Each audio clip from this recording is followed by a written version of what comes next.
कवना गली हमर राजा निकर गईले कवना गली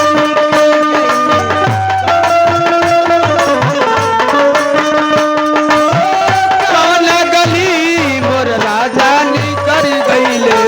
कवना गली हमर राजा निकर गईले कवना गली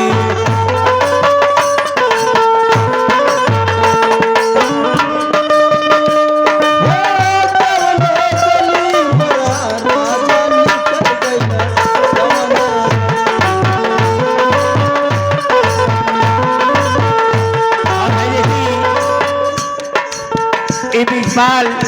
तेरही की धरती से ₹20 का पुरस्कार उस आत्मा के शांति के लिए बार बार से प्रणाम करती हूँ, आशीर्वाद की कामना करती हूँ। हरे कवना गली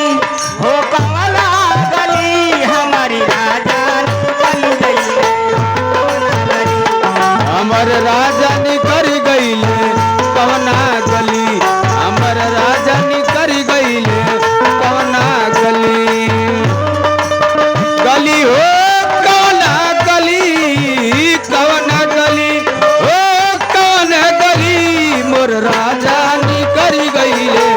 कवना गली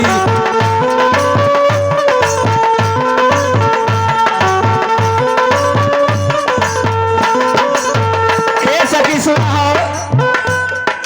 हमार सखी आइलिए तो सब केहू आइल हो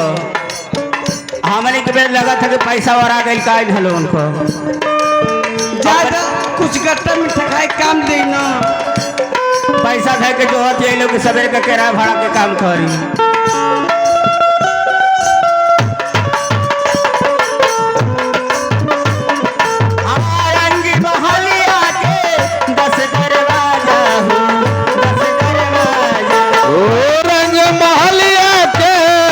दरवाजा हो 10 दरवाजा रंग महलिया के 10 दरवाजा हो 10 दरवाजा रंग महलिया के 10 दरवाजा हो 10 दरवाजा रंग महलिया में 10 दरवाजा हो 10 दरवाजा हरे ना जानी कमन रही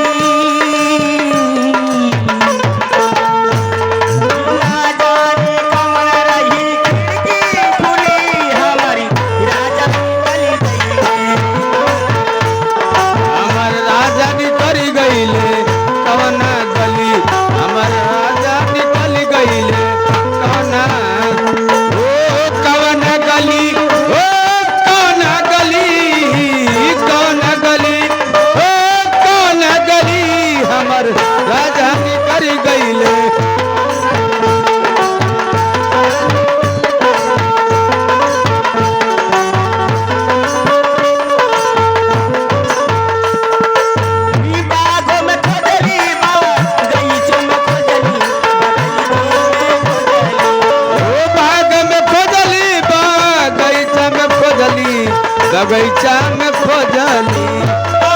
खोजली बगीचा में खोजली बगीचा में ओ बाग में खोजली बगीचा में खोजली बगीचा में हरे मिलेला सजन मोही मिलेला सजन मोहे बहुत खली हमारे राजा हमर राजा निकर गईले कवना गली हमर राजा निकर गईले कवना देखा लेखपाल साहब की हाँ